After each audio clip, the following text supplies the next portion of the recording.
India மீது 500% வரி போட போகிறதாக அமெரிக்காவினுடைய பாராளுமன்றத்தில் புதிய மசோதாவை அந்த அரசாங்கத்தை கொண்டு வந்திருக்கிறாங்க. கடந்த ஜூன் 29 ஜூலை 2 வரை அமெரிக்காவுக்கும் இந்தியாவுக்கும் இடையிலான மிகப்பெரிய ஒரு பேச்சுவார்த்தை நடந்து மிக மோசமான ஒரு தோல்வி அடைஞ்சிருக்கு. அந்த தோல்விக்கு பிறகுதான் இந்தியா மீது 500% வரி என்ற ஒரு மிகப்பெரிய குண்டை தூக்கி அமெரிக்கா போட்டிருக்கிறாங்க. பிரதமர் மோடி ஒரு மிகப்பெரிய ராஜகுரு, உலகத்தில் நடக்கக்கூடிய எல்லா யுத்தத்தையும் நிறுத்தக்கூடிய வல்லமை கொண்டவர் அப்படின்னு இந்தியாவுல மோடி மீடியாக்கள் தொடர்ச்சியா பிரச்சாரம் பண்ணிட்டு இருக்கக்கூடிய இந்த நேரத்துல ஒட்டுமொத்தமான இந்தியாவினுடைய வெளியுறவுத்துறை கொள்கையும் மிக மோசமாக தோல்வி அடைந்திருக்கிறது. ஏன், எதுக்காக அமெரிக்க அரசாங்கம் நம்ம நாட்டின் மீது 500% வரி போடும்? ஏற்கனவே நடந்த பேச்சுவார்த்தை ஏன் தோல்வி அடைந்தது? இதுக்கு அடுத்தபடியாக இன்னொரு குழுவை மோடி அரசாங்கம் அனுப்ப போறதாக சொல்றாங்க. அவங்க போய் என்ன பேச்சுவார்த்தை நடத்த போறாங்க? அமெரிக்காவினுடைய அந்த மசோதா சட்டமாக மாற்றப்பட்டால் இந்திய பொருளாதாரத்தின் நிலைமை என்ன?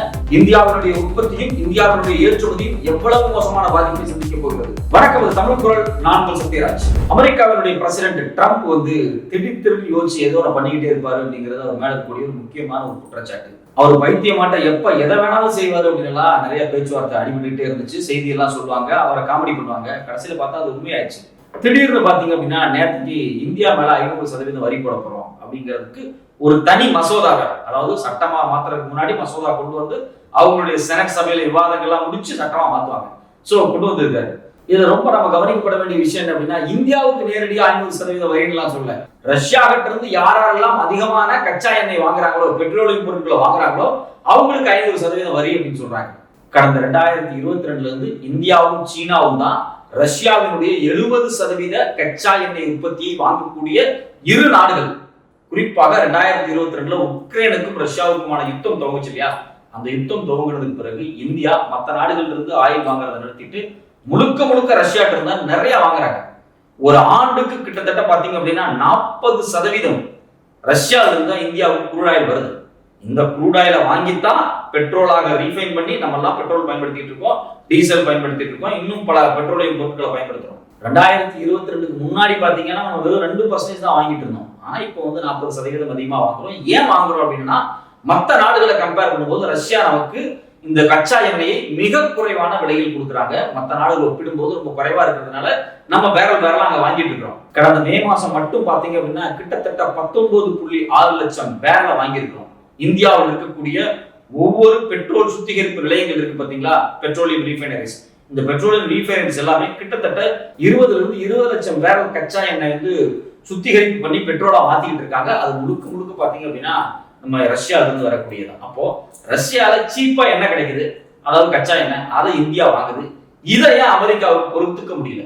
சரி, நேரடியாகவே இந்தியா மேல 500% வரின்னு சொல்றாங்களா? இல்ல. அவங்க சட்டத்தின் பேரு என்னன்னு பாத்தீங்க அப்படின்னா The Russian Sanction Act 2025, அதாவது ரஷ்ய தடை சட்ட மசோதா 2025.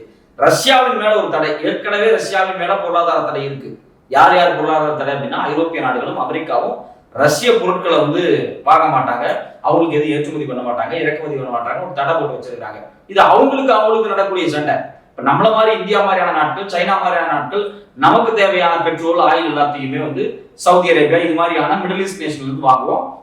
நமக்கு சீப்பான ரேட்ல கிடைக்கிறதுனால யார் உற்பத்தி பண்றாங்களோ, அதை விநியோகம் பண்றாங்களோ, சீப்பான ரேட்ல கொடுக்குறாங்களோ அவங்கள்ட்ட தான் வாங்குறது. அதான் வர்த்தகத்தினுடைய நியாயமான விஷயம். நாம இருக்கோம், ஒரு கடைக்கு போனா 10 ரூபாய்க்கு ஒரு பொருள் கிடைக்குது. அதே பொருள் இன்னொரு கடையில 8 ரூபாய்க்கு கிடைச்சுன்னா என்ன பண்ணுவோம்? 8 ரூபாய்க்கு கிடைக்கிறதுல வாங்க போறோம். குவாலிட்டியில எந்த டிஃபரன்ஸ் இல்லப்பா, தரமா இருக்குப்பா அப்படின்னு நம்ம அங்கிருந்தா வாங்க போறோம். ஸோ வர்த்தகம் என்பதே என்ன அப்படின்னா, எங்க சீப்பான பொருள் கிடைக்குதோ அங்க குவாலிட்டியாவும் சீப்பையும் பார்த்தா வாங்குறது. அதைத்தான் சர்வதேச லெவலில் இருக்கக்கூடிய வேர்ல்டு ட்ரேட் ஆர்கனைசேஷன் சொல்லக்கூடிய உலக வர்த்தக கழகமே அங்கீகரிச்சிருக்கு. சோ அப்போ உலக வர்த்தக கழகத்தினுடைய நடைமுறை, ரூல்ஸ் அண்ட் ரெகுலேஷன், இவ்வளவு நாளா இருக்கக்கூடிய கட்டமைப்பு எதையுமே பொருட்படுத்தாம திடீர்னு ட்ரம்ப் பைத்தியம் மாதிரி நாங்க 500% வரி போடுவோம், நீங்க ரஷ்யா இருந்து ஆயில் வாங்கினா, ரஷ்யா கிட்ட இருந்து எந்தெந்த நாடு என்னென்ன பொருள் வாங்கினாலும், குறிப்பாக பெட்ரோலியம் பொருள் வாங்கினா 500% வரியை போடும் அப்படின்னு சொல்லி மிரட்டியிருக்காங்க. இதுல இன்னும் ரொம்ப முக்கியமா சொல்ல போனா, கடந்த ஆண்டு 2024 இந்தியா இறக்குமதி பண்ண மொத்த ஆயில்ல 40%, அதாவது 40.9%, 41% ரஷ்யா இருந்து வாங்கியிருக்கிறோம். மற்றபடி பாத்தீங்கன்னா அமெரிக்கா இருந்து ஒரு 4% வாங்குறோம், யுஏஇ இருந்து ஒரு 7%, சவுதி அரேபியா இருந்து 11%, ஈராக் இருந்து 20%. மற்ற நாடுகள், இது இல்லாத நாடுகள் இருந்து ஒரு 15% நம்ம வாங்கிட்டு இருக்கோம். இதுதான் நம்மளுடைய ஆயில் வாங்கக்கூடிய ஸ்ட்ரக்சர். ஸோ இப்போ ஏன் திடீர்னு இந்த கோபம் இந்தியா மேல? ஏற்கனவே இப்பதான் ஜூன் 29 ஜூலை 2 வரைக்கும் ஒரு மிகப்பெரிய பேச்சுவார்த்தை குழு இந்தியாவிலிருந்து அங்க போய் உட்கார்ந்து ட்ரம்போட எல்லாம் பேசி முடிச்சு சில ஒப்பந்தங்கள்லாம் சைன் ஆகும் பார்த்தாங்க, அது ஃபெயிலியர் ஆயிடுச்சு. மறுபடியும் இன்னொரு டீம் அங்க போறாங்க, பேச்சுவார்த்தைக்காக நடந்திருக்கு. அது மட்டும் இல்லாம விர்ச்சுவலா தொடர்ச்சியாக அமெரிக்காவுடைய அதிகாரிகளோடு இந்திய அதிகாரிகள் பேச்சுவார்த்தை நடத்திட்டே இருக்காங்க. இப்ப நமக்கு வரக்கூடிய கேள்விகள் என்ன அப்படின்னா, ஏன் அமெரிக்கா இவ்வளவு தூரம் தடாலடியா இறங்கி இந்த பஞ்சாயத்துக்கெல்லாம் பண்றாங்க? அமெரிக்காவுக்கு இருக்கக்கூடிய ஒரே என்ன அப்படின்னா, ரஷ்யாவினுடைய ஆதிக்கம், சீனாவினுடைய ஆதிக்கத்தை வந்து கட்டுப்படுத்தணும். உலகத்திலேயே ரஷ்யா மட்டும்தான் ஒரு மிகப்பெரிய ஆதிக்கம் உள்ள ஒரு இம்பீரியலிஸ்டிக் நேஷனா இருக்கணும் அப்படிங்கிறதுக்காக மற்ற நாடுகளை பலவீனப்படுத்துறது, ராணுவ ரீதியாக அவங்களை வந்து மோசமா டீல் பண்றது, அது மட்டும் இல்லாம வர்த்தக ரீதியாக அவங்களை பலவீனப்படுத்துறது, இப்படி ரெகுலரா நடக்கும். இப்ப ஈரானுக்கு இஸ்ரேலுக்கு யுத்தம் நடந்தப்ப திடீர்னு பாத்தீங்க அப்படின்னா அமெரிக்கா நேரடியாக உள்ள போந்து ஈரானுக்குள்ள இருக்கக்கூடிய நியூக்ளியர் பிளான்ட் மேலாம் குண்டு போட்டாங்க. தேவையே கிடையாது, நீ பாட்டுக்கு அமைதியா இருக்கலாம். நீ காலங்காலமா இஸ்ரேலுக்கு ஆயுதம் கொடுத்துட்டு இருக்க, இஸ்ரேல் ஈரானுக்குள்ள சண்டை வருது, அந்த 2 நாடு அடிச்சுக்கிறாங்க. ஆனா நேரடியாகவே ஈரானுக்குள்ள வந்து குண்டு போட்டது சர்வதேச லெவல்ல அமெரிக்காவுக்கு ஒரு மிகப்பெரிய கெட்ட பேராச்சு. அடுத்தபடியா பாத்தீங்கன்னா இந்த ராணுவ நடவடிக்கை எல்லாம் தாண்டி நீங்க வந்து சைனாவிட்ட இருந்து பொருளை வாங்குறீங்க, பெட்ரோலியம் பொருட்களை வாங்குறீங்க, சைனா அதுல ஒரு பெரிய லாபம் அடைகிறாங்க. அதனாலதான் அந்த பணத்தை வச்சு உக்ரைன் நாட்டோட சண்டை போடுறாங்க. உக்ரைன்ல யுத்தத்தை நிறுத்தணும் அப்படின்னா நீங்க வந்து அந்த நாட்டுல இருந்து பெட்ரோல் எல்லாம் வாங்கக்கூடாது, வாங்கினா வந்து நான் உங்க மேல தடை போடுவேன் அப்படிங்கிறது தான் ஒரே எண்ணமா இருக்கு. அமெரிக்காவுடைய காலங்காலமா அவங்க பண்ணக்கூடிய 2 விஷயம், ஒன்னு ட்ரேடு, இன்னொன்னு வார், அதாவது வெப்பன்ஸை பயன்படுத்துறது.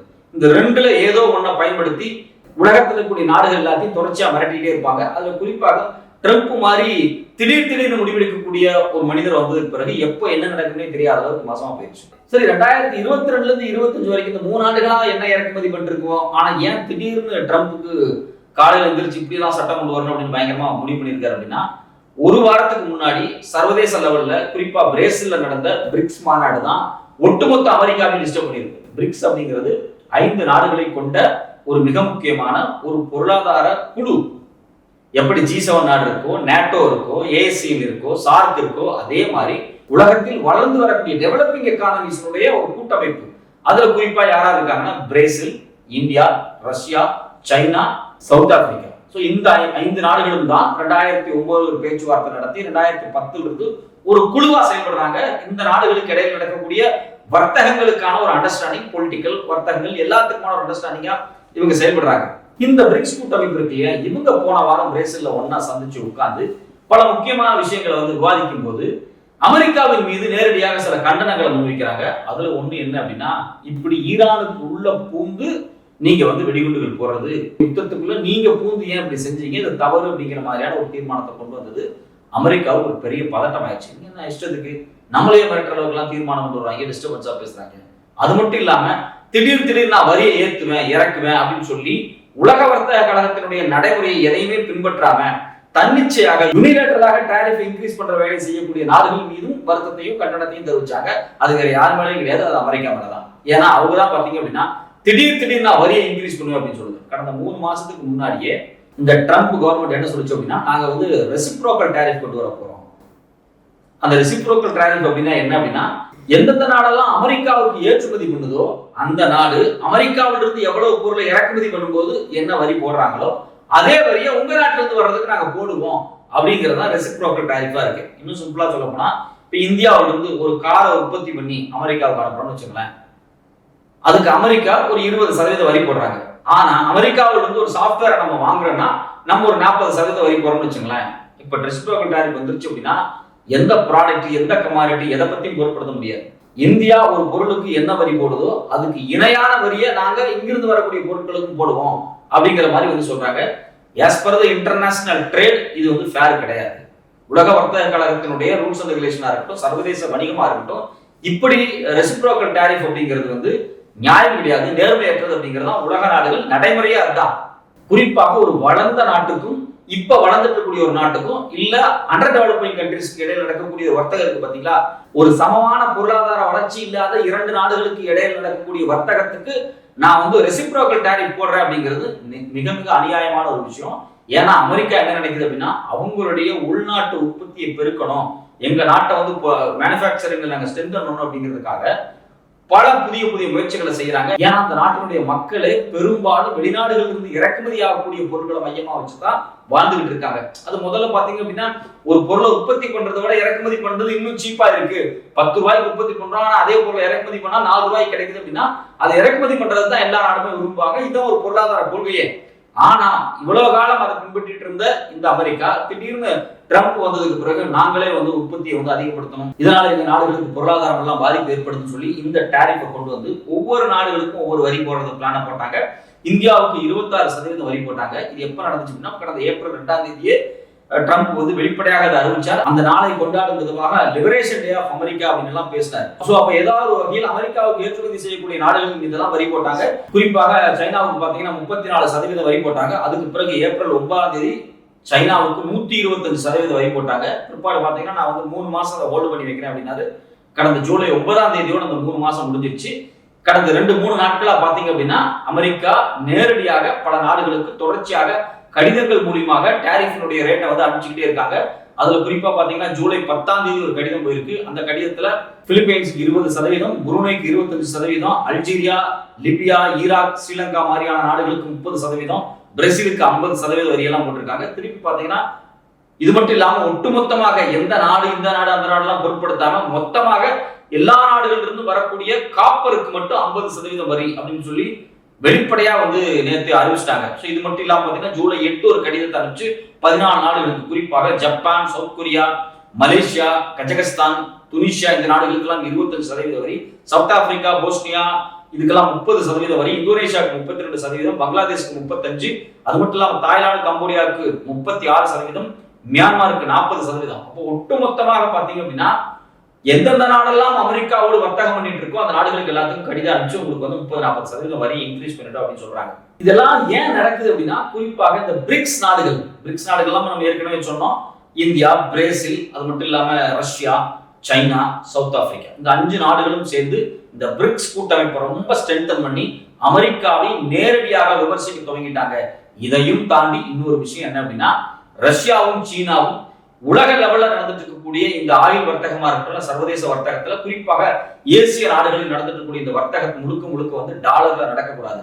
ஏன்னா உலகம் முழுக்கவே பாத்தீங்க அப்படின்னா சர்வதேச வர்த்தகம் அப்படிங்கிறது டாலர், அமெரிக்கன் டாலர் தான் நடந்துட்டு இருக்கு. அமெரிக்கன் டாலருக்கு பதிலாக பிரிக்ஸ் ஒரு புதிய கரன்சி உருவாக்கலாம், டி டாலரைஸ் பண்ணலாம், டாலரை நம்ம ஏத்துக்க வேண்டாம், டி டாலரைஸ் பண்ணுவோம் அப்படின்னு சொல்லி டாலருக்கு மாற்றாக ஒரு கரன்சியை கொண்டு வரதுக்கான முயற்சிகளில் ரொம்ப தீவிரமாக சீனாவும் ரஷ்யாவும் இருக்கிறார்கள் என்பதை தெரிஞ்சு கொண்ட அமெரிக்கா கொதித்து எழுந்து இந்த நாடுகள் மீதெல்லாம் எப்படியாவது வரி அதிகப்படுத்தி இந்த டாலர் என்னைக்குமே கிங்கு. இப்ப 2 நாளைக்கு முன்னாடி பேசாரு டாலர் தான் எப்பவுமே கிங்கு அப்படின்னு சொல்லி ட்ரம்ப் பேசினாரு. டாலருக்கு எதிராக செயல்படக்கூடிய எல்லாத்துக்கு மேலே நாங்க வரி போடுவோம், இது நேரடியான யுத்தம் அப்படின்லாம் கண்டிச்சாரு. ஆனா டாலருக்கு எதிராக இவங்க தயாரிக்கக்கூடிய பிரிக்ஸ் கரன்சி குறித்து இந்திய வெளியுறவுத்துறை அமைச்சர் ஜெய்சங்கர் பேசும்போது எங்களுக்கு அப்படியெல்லாம் ஒரு எண்ணமே இல்லை, ஐடியா இல்லை அப்படின்னு சொல்லி பின்வாங்கிட்டார். ஆனா சைனாவும் ரஷ்யாவும் பின்வாங்கல, அவங்க செப்பரேட் கரன்சி உருவாக்குறது ரொம்ப உறுதியா இருக்காங்க.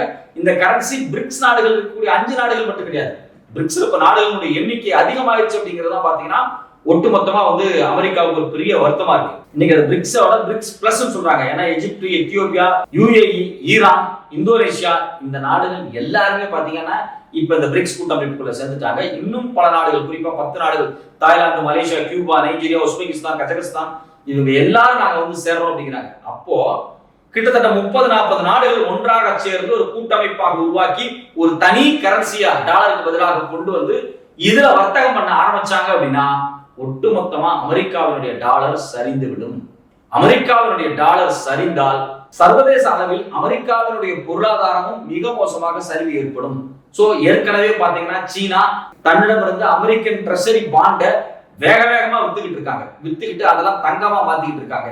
இது ஏற்கனவே டாலர் மதிப்பை 10% குறைச்சிருச்சு.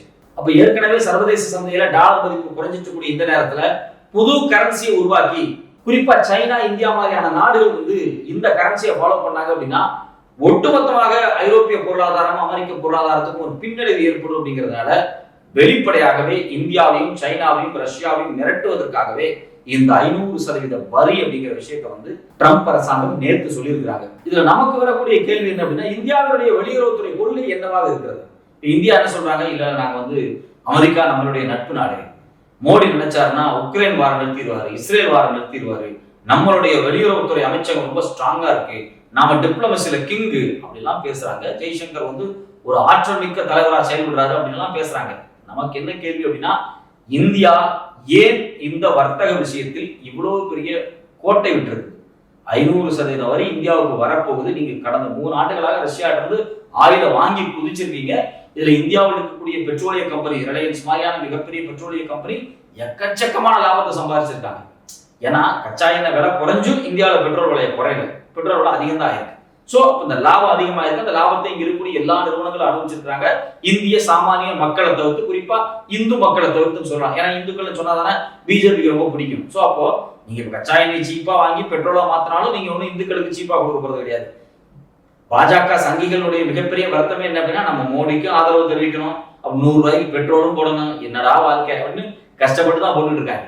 சோ அப்போ ஒட்டுமொத்தமாக சர்வதேசத்தில் நடக்கக்கூடிய இந்தியாவுக்கு எதிரான இவ்வளவு பெரிய பின்னடைவுகளை பொருட்படுத்தாமல் எப்படி இந்தியாவினுடைய வெளியுறவுத்துறை அமைச்சகம் கோட்டை விட்டது, இதுதான் இந்தியாவினுடைய ராஜதந்திரமா அப்படிங்கிற பல கேள்விகள் நமக்கு வந்திருக்கு. இந்த 500% வரி இந்தியாவின் ஏற்றுமதி மீது போடப்பட்டால் இந்தியாவின் ஏற்றுமதி மிக மோசமாக பாதிக்கப்படும்.